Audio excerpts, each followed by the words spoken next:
Tallulah's treasures, that he rarely read it, and so he missed the posts where Winnie complained about some of the trivial but irritating details of their domestic life, sometimes even going so far as to suggest that she'd be happier if she could just stay home and write, with Frederick close by for comfort.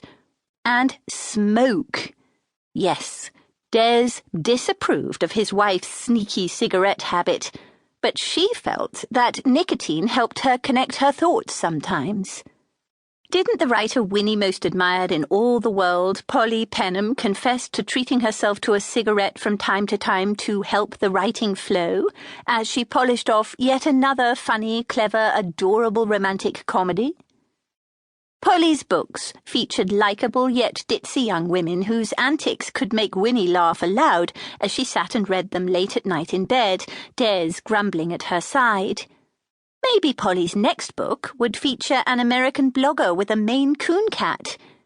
Winnie could but hope. Des understood how much his wife's dreams of getting published meant to her, even if he was sometimes jealous of the time she spent on her writing. If he was honest with himself, not with her, that would have been a mistake. He had just never thought it would come to anything. Now it seemed that her efforts had been validated. He came and stood behind her, one hand on her shoulder, and read the email that was open on her screen.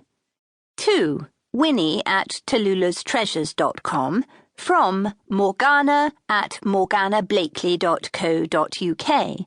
Subject: Winning writer in our online competition. Dear Winnie, thank you for submitting a romantic scene to our online competition. Entries came flooding in from around the world and the standard was very high.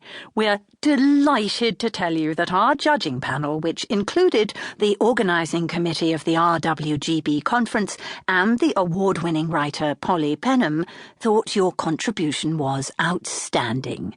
You have been chosen as one of the winning writers in our competition. Congratulations, Winnie.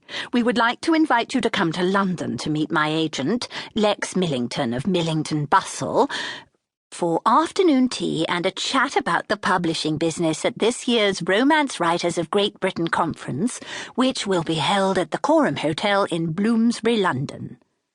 After tea with Lex, Polly Penham will meet you and the other winning writers to share tips about her success.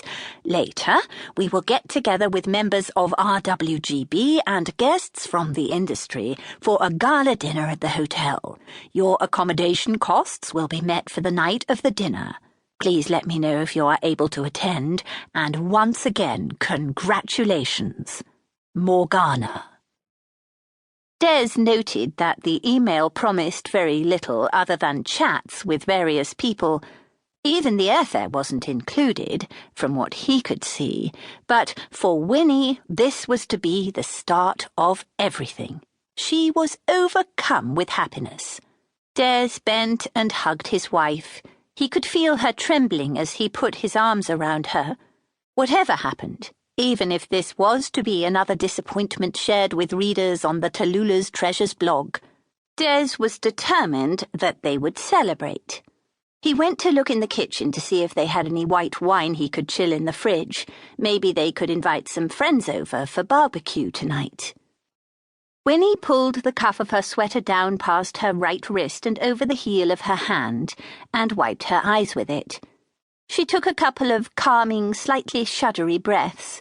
Then she began to compose an email accepting the invitation to go to London.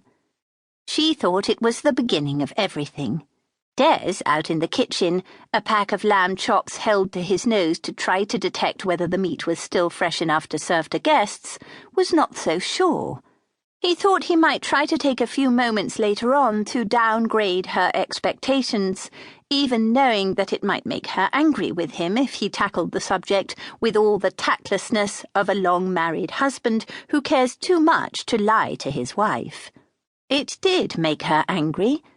Unfortunately, though he would later wish for it over and over, Winnie would not live to hear Des say to her, "I told you so." Carrie Pugh was getting her roots done at home in Cardiff, South Wales, in the United Kingdom.